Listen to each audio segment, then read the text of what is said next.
As you are traveling down the winding avenues and cultural cul-de-sacs of society's subcultures, you stumble upon a route directly adjacent to the one you are currently on. A friendly face greets you from the doorway of a drinking establishment and beckons you over. Perhaps they have some kind of glow or noticeable marker about them, but the aura here suggests they'll have something borderline interesting to tell you. It seems you have found a Sub-Subculture side quest. Yes, hello and thank you for joining us on a Sub-Subculture Podcast side quest. I'm your host and approximately 70% ABV, Andrew. And I'm joined by reformed party boy and potential K-pop sensation, the wonderful Jamie. Well, half of that might be true, which is more than I expected. We'll let the audience wonder. Thanks for coming on, Jamie. I wanted to talk to you around the topic of amateur triathlons and triathletes today. You've got some experience in this. You've done some. You're the man on the inside, the man on the know, this kind of stuff. I have done some. Probably about 4 or 5 years ago, I started getting into these. And I think it's become more of an obsession in the last couple of years. Yeah, I've just kind of gotten more and more into it. So yeah, let's do it. Let's get into it. Cool. Now, you've listened to some of our, I'm going to say show, you've listened to some of these, so you know that we usually start off with preconceptions. And what did you think about the topic before you started researching, or I guess in your case, before you started doing? So if I give you my preconceptions, and you can tell me how far off the mark I am. Mm-hmm. But I was kind of surprised when you mentioned you were doing them more, or just to find out that they were events that you could do outside of something like an athletic competition or the Olympics, for example. Yeah. But I guess that's maybe because I just never really thought about it. But it's a sport like anything else, so you must logically have to train for it, right? Yeah. I think my preconceptions before I got into the sport are probably pretty similar to yours before you started researching it, which is that I just had the kind of the image of the Olympics, and that was probably my only exposure to it. But yeah, the extent to which sort of amateurs and hobbyists get involved is sort of grown a lot over the years, and it's crazy. There are just races all over the place. Yeah, from like, you know, big races that are super popular with like thousands of people racing in one go, all the way down to sort of little local village events. Really? Yeah. We did one. The village triathlon. Yeah, we've done one like a bit out of town a couple of years now, me and a couple of friends, where like the local firemen prepared big vat of goulash for us to enjoy as a reward at the end of the race. So that sort of tells you the kind of how sort of small the kind of event was when you got the sort of local firemen involved. Yeah, the level of community involvement. It's organized by the fireman, who's also the librarian, who's also the baker. Yeah, it's like a really small town, but it was nice.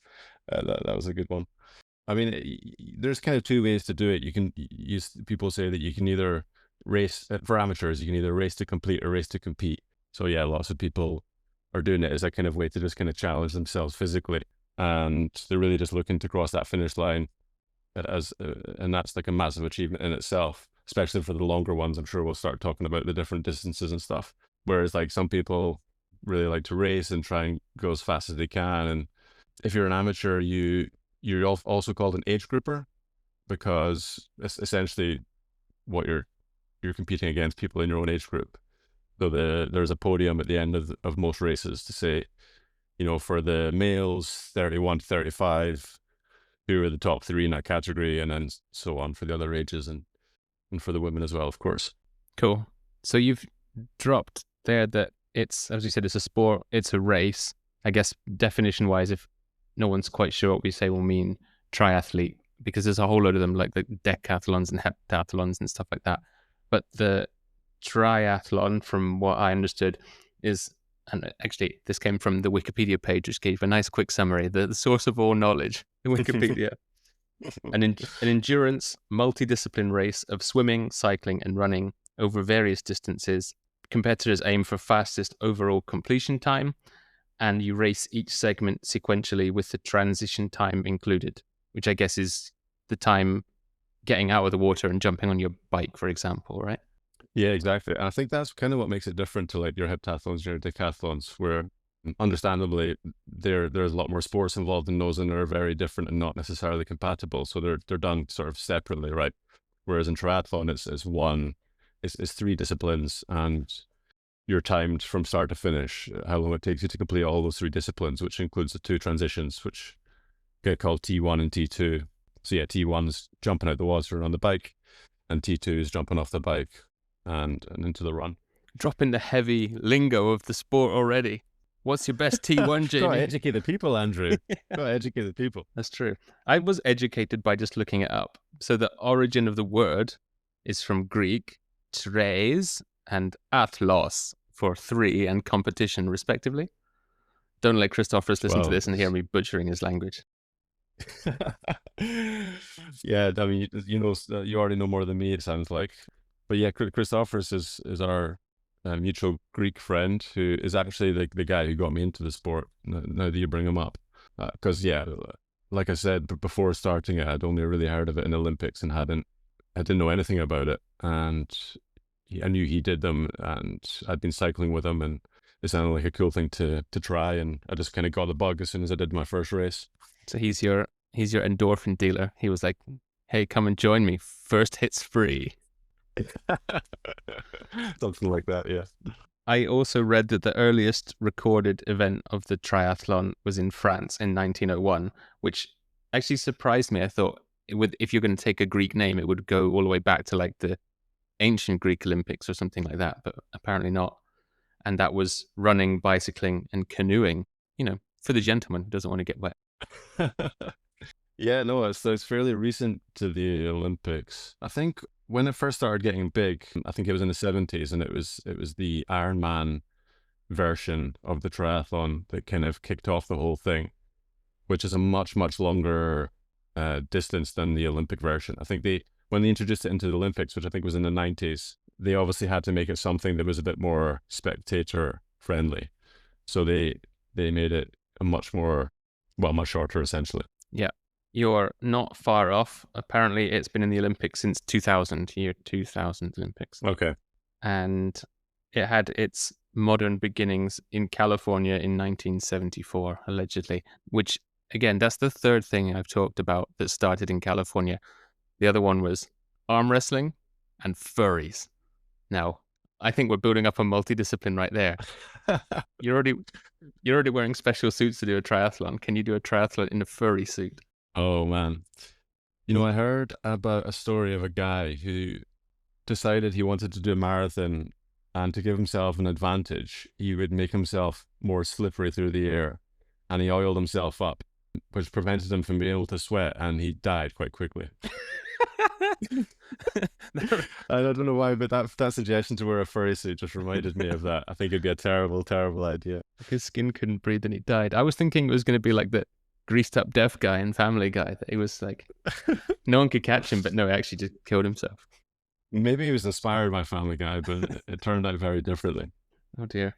The other bit that I thought was interesting, this is the last history of triathlon as a proper event that I found out, was that the first modern European version apparently took place not far from places that we both know, in Pilsen in Czechoslovakia in 1980.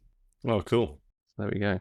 Yeah, I think maybe it was California, but the sort of spiritual home of triathlon is for those sort of involved in the sport is considered to be Kona, Hawaii, and that's where the kind of first Ironman race happened. It was a bunch of like army guys who, typical competitive guys, couldn't agree on which of them were the fittest, and some of them were into cycling, some running, some swimming, so they decided to combine all three sports and have everyone do all three. Okay. And the distances were obscene. So the full Ironman triathlon involves a 3.8 kilometer swim followed by a 180 kilometer bike, and then finish it off with a marathon, so 42k a run. That is obscene. And so you can see why the Olympics had to reduce that a bit.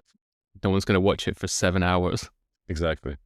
So that's good that you've brought us into the distances. What kind of distances do you know of in the competition, or which ones do you do? What's your experience with them? There's some nuance. Yeah, there are four main distances, I would say. Two which are considered short course, and two which are considered long course. So if we start with the long course, the Ironman is the longest sort of standard or typical distance triathlon, and then you get half Ironman, in which basically all of everything I said before, those are just halved. Those are so those are the two long course distances, and then you've got the short course racing, which is the Olympic distance, and then there's the sprint distance, which again, everything just gets halved. So this typically when you get into triathlon, you do sprint because it's the most accessible. And that's the one that you'll find local competitions are doing sprint distances, are they? Or do you get people doing the full Olympic distance as well? I would say in like smaller races, you can get sprint and Olympic.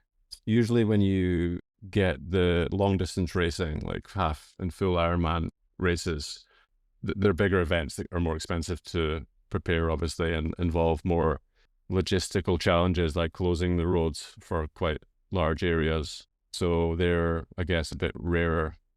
But there's still plenty of options around Central Europe and in the UK and stuff. And America's got loads. Okay.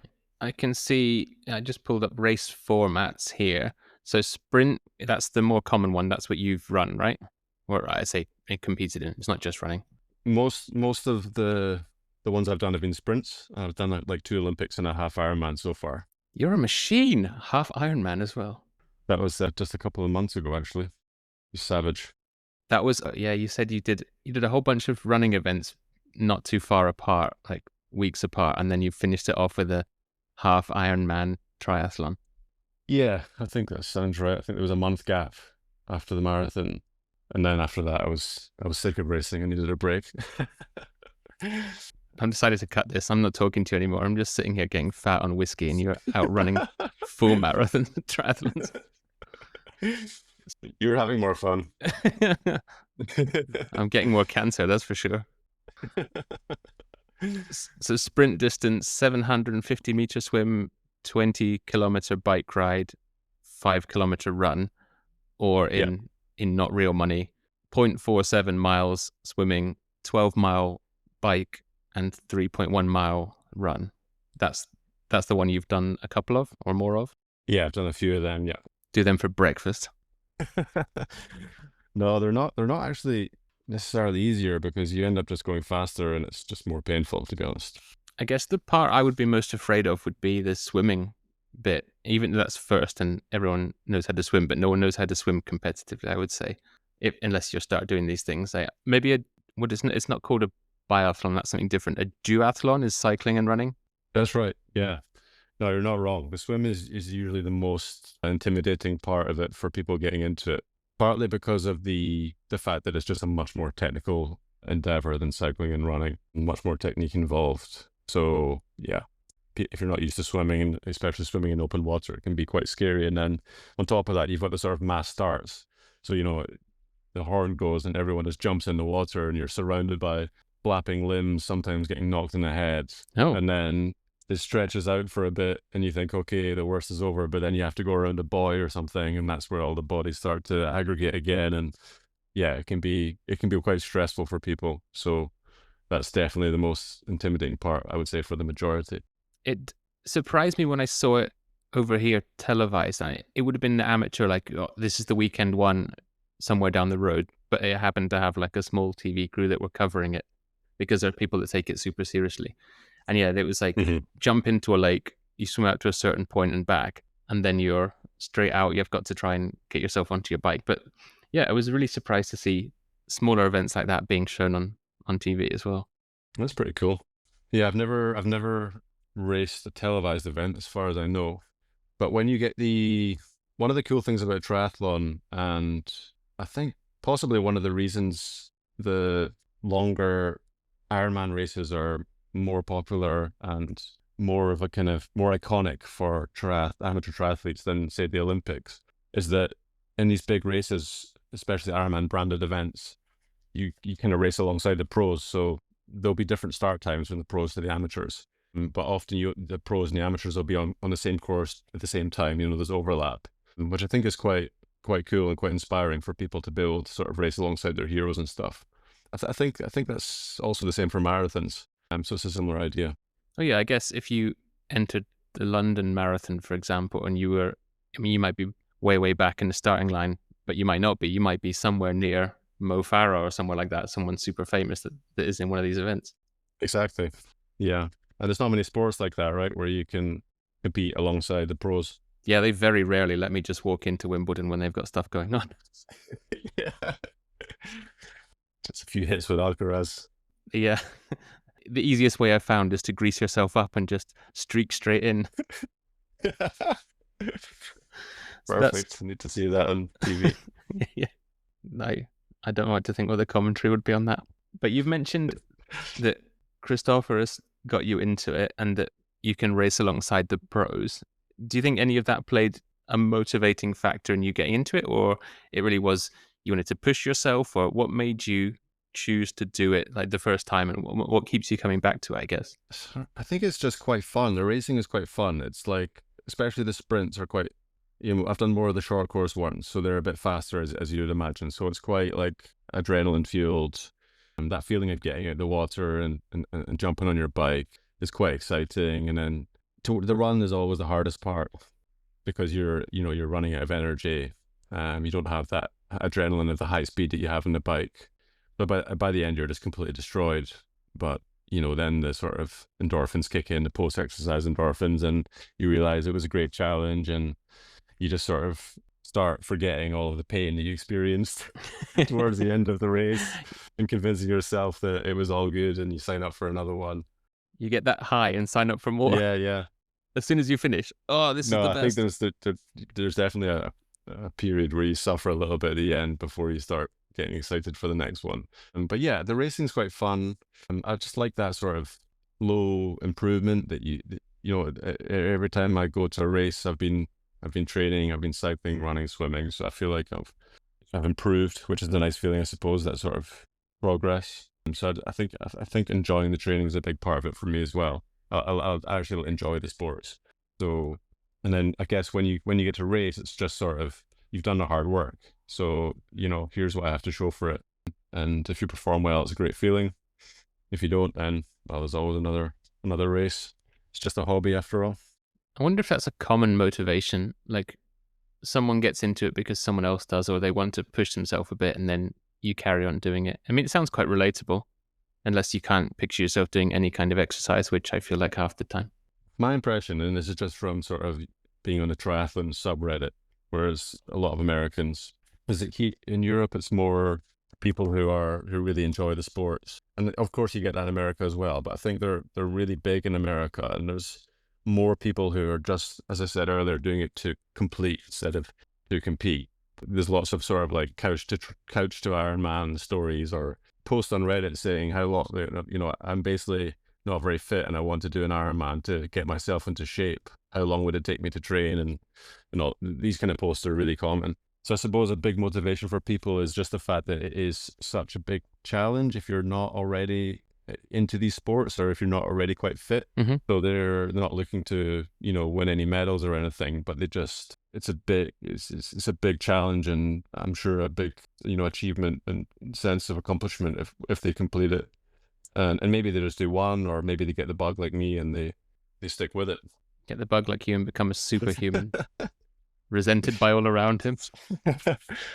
Oh man, no, once you get into the actual race, you're humbled very quickly. Especially that half Ironman I did recently. I didn't feel like a superhuman while I was racing. I can assure you, it was very, very tough, and you realize there's a lot of people that are much more serious and much faster than me. But it was still a cool race.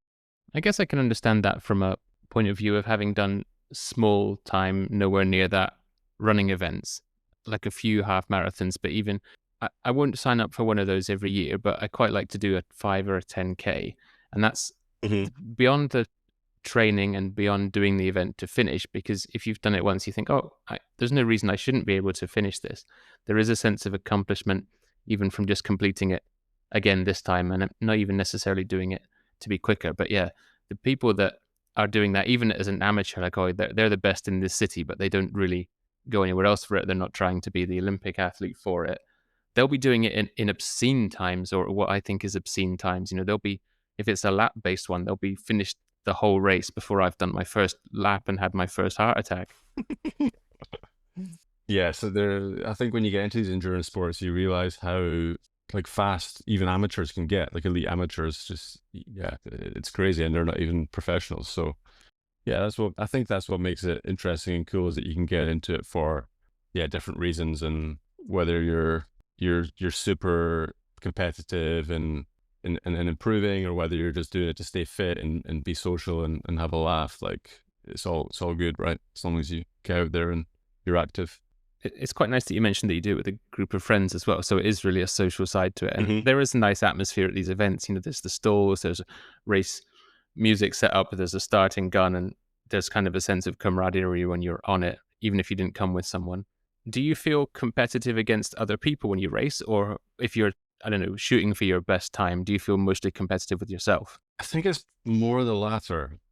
And it probably varies slightly based on whether it's a sprint or a longer distance triathlon, because when it comes to the longer events, it's really a time trial with yourself, and can't really get too carried away or too excited about racing people because you need to conserve your energy. Okay. Whereas like the shorter events, yeah, you can kind of be a bit more reckless with bursting to overtake someone, or but even if you are, yeah, I'd say it's more about self-improvement, but even if you are in the shorter events, trying to beat that guy or whatever, it's always like it's always nice at the end if you finish at a similar time to sort of like high five and say that was a great race, well done. Hmm.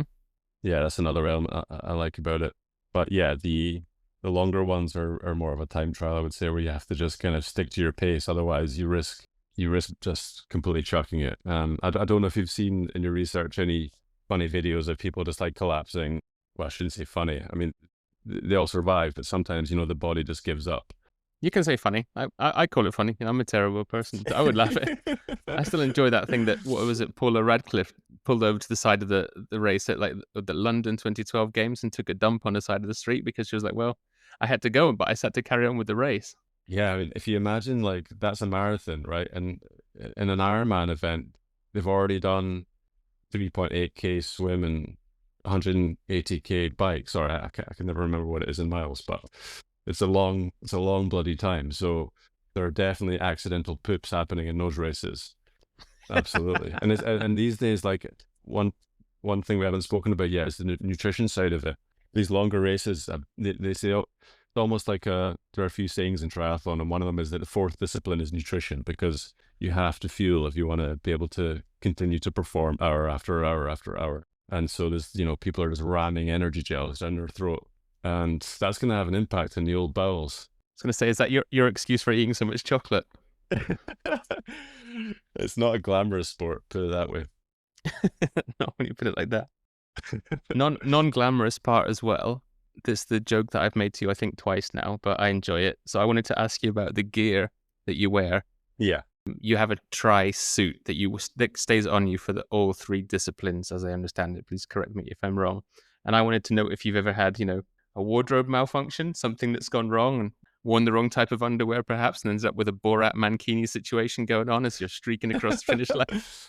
Nah, I don't think so. But you're right. It's the tri suit. You wear that throughout the whole race. The only sort of wardrobe change that may need to take place is removing the wetsuit after the swim. If the water is cold enough, then you'd be wearing a wetsuit. But yeah, no, I've not had any wardrobe malfunctions personally. There was a viral clip that happened. Sorry to bring us back to poop, but there was a viral clip that happened. Please do. Fairly recently, where this was actually a professional, and the cameraman was filming her, and she said to the cameraman, who was already filming, I'm not sure why she thought he wasn't, but she said to the cameraman, "Don't get my ass, I've shit myself." And I think she ended up winning the race, but obviously no one cared about that because no one remembers that. No one remembers that because there's a clip of her asking the cameraman not to film her ass. It went viral, so yeah. Well, you're a double winner. You've gone viral and you've won the event. Yeah, as I said, not glamorous. And also I don't think this is common, certainly among amateurs, but there's enough people doing it that it's worth mentioning that some people will deliberately piss themselves during, and I think this is probably only really applicable to the Ironman race where the bike is 180 kilometers. But yeah, like pros and amateurs that are serious enough may actually piss themselves on the bike intentionally instead of losing time stopping to go to a cubicle, which is pretty disgusting, really. But yeah. I would have thought the best place for that would be the swim. Like if you have to go at the start, you'd be like, fuck it, I'm just gonna piss myself. Yeah, I mean, I suppose the swim's relatively near the start, so you probably don't need to go yet. But like when you've been on the bike for 3 hours and you've been drinking a lot of water to keep yourself hydrated, sometimes you just gotta go, I suppose. I think that maybe more of us need to employ tactical pissing yourself. Like if you're in a really terrible meeting at work, that's a guaranteed out, right? Just piss yourself, mate. Yeah, I mean, if enough people start doing it, they can't fire all of us, right? The whole boardroom.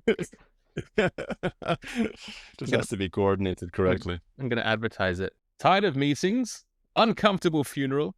Unwanted family dinner? Simply piss yourself. Can see it. Global movement. I think that covers like some of the funniest stuff that you've seen and the why you got into it, which is good. I always like to try and we do it completely one-sidedly when we're talking about other topics. Like we just extrapolate, why do people do these things? Mm-hmm. If I was going to extrapolate from what you've told me, it's for the shit and piss play. That's why people get into it. Nailed it. I guess how would you go about finding these kind of events, or where would you look for events? Like if you thought, okay, it's been enough time, I think I could sign up for another one, other than going through your pre-mentioned dealer of these kind of things. Like how would you find an event, and then how would you try and train for it personally? Or how did you start off training for it? So most people who get into triathlon are already doing one of the 3 events. Not everyone, but most people. So, and for me, I was kind of already doing some running races. So for me personally, it was more about getting better on a bike and especially getting better at swimming. But yeah, I mean, Christophorus, the Greek guy that we've mentioned a couple of times now, who got me into it, is a good swimmer. So I was going to the pool with him, and he was giving me some tips. But to be honest, the stroke that most people do in triathlon is front crawl because it's most efficient. But mine was so poor for my first couple of races that I swam breaststroke. So yeah, it took me a while to improve that. That's definitely the biggest challenge is to get good at swimming, and it's really just time in the pool. Once you kind of get a half decent stroke, then you can start looking at, interval training and stuff like this. But that's not really necessary if you're just looking to complete. And then, yeah, just like luckily I've got some friends that are keen cyclists, so it didn't take me too long to start getting into the habit of going out for a couple of bike rides a week. And it's really just about consistency. Like if you want to get better, it's just making sure you get a swim, a bike, and a run in regularly. Ideally, at least one of each of those every week. And I'd say if you're already kind of fit and doing something, probably don't need that much training to do a sprint distance triathlon. It's not too severe. And then, yeah, if you get the bug, you can start looking at more formalized training plans if you want. But yeah, like I said, lots of people are just doing it for fun, doing it to complete, and that's also great. You're trying to get me. I can see it already. In fact, I've already mentioned duathlons, which I wouldn't have pictured myself ever doing, especially not in school. I would have been like, no, can I just couldn't smoke behind the bike sheds, thanks. But now because we've done some small races, now I'm like, oh, maybe if I can add the bike part into it. And now you're here trying to get me the first hit of, oh, don't worry, you can do breaststroke. Can I do doggy paddle for my first one? Is that okay? Sure, as long as you make the cutoff, you can do whatever you like. Yeah, there's usually a cutoff for each discipline, but they're usually pretty generous. Oh, mate, you should totally do it. You would love it. It's a great feeling. He's got his trench coat open. He's got sign-up cards in them as well. It's so seedy. This is my plan all along. I've got a used tri-suit here for you. So I actually do as well. Oh. I only want it recently used, though. Is that okay? I want to still be warm. The one other thing, the funny thing that you mentioned was the insane lengths that some people will go to try and cut their times down when they get like really into it. I guess that's in, maybe I can use some of this lingo in your T1s and T2s. Yeah, try and shave some time off the transitions. Is that a good place to knock a few seconds off? Yeah, absolutely. I would say it's the transition areas, and it's on the bike or where people are looking for those marginal gains. Cyclists will some of them will take the piss out of triathletes because when you watch like pro triathlons, you'll notice the cyclists don't have socks on, and that's just literally just to save a little bit of time in transition. Coming out of the water and not having to put socks on. Yeah, exactly. Yeah.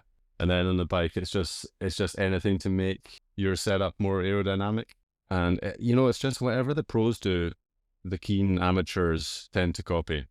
So yeah, they get into there's all sorts of kind of cheap hacks. So instead of buying like a special aerodynamic helmet, some people might put tape over the holes in their helmet to make it more aerodynamic and stuff like that. Or the pros and amateurs alike wear these kind of calf sleeves where it's basically like, it basically just covers your calf and it's a more aerodynamic surface than a hairy leg.